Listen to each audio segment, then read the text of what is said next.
Bienvenue dans ce 8e chapitre consacré au marketing digital. Après avoir défini l'audience, le message, la stratégie, les canaux, les formats, le timing et les objectifs, il est temps d'aborder une étape décisive, la conversion. La conversion est le moment où l'attention se transforme en action.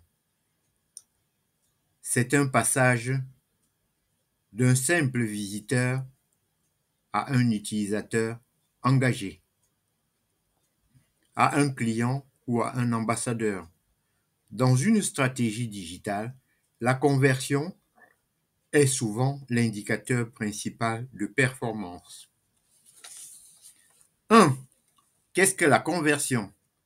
La conversion désigne toute action concrète réalisée par un utilisateur en réponse à une sollicitation digitale.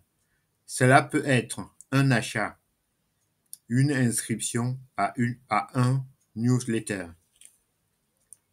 le téléchargement d'un document, la prise en contact, la participation à un événement, le partage d'un contenu.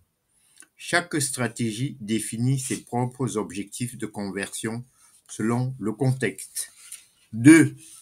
Le tunnel de conversion. Le processus de conversion suit généralement un parcours en plusieurs étapes appelé tunnel ou entonnoir. 1. Découverte. L'utilisateur prend connaissance de l'offre. 2. Intérêt. Il explore, s'informe, compare. 3. Décision.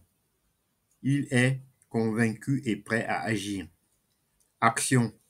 Il réalise l'acte de conversion. 5. Fidélisation.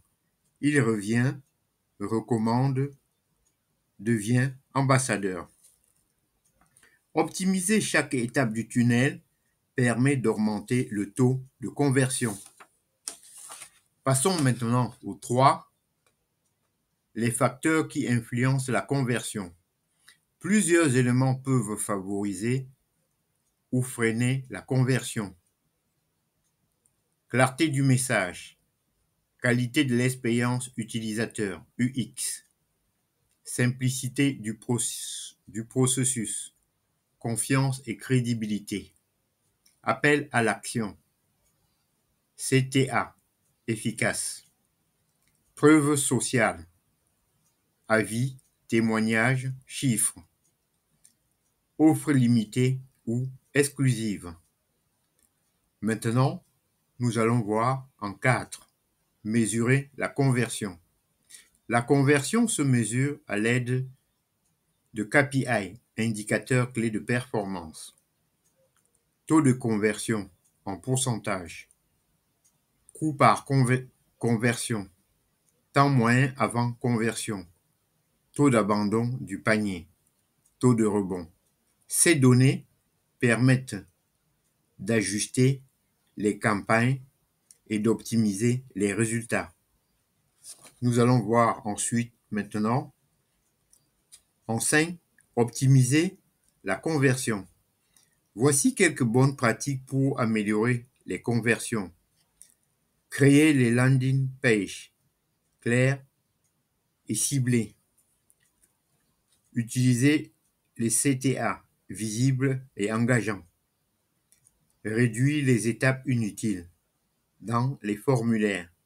Proposer des garanties ou des essais gratuits. Personnaliser les contenus selon les profils.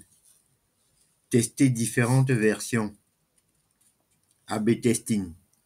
En conclusion, 6 conclusions.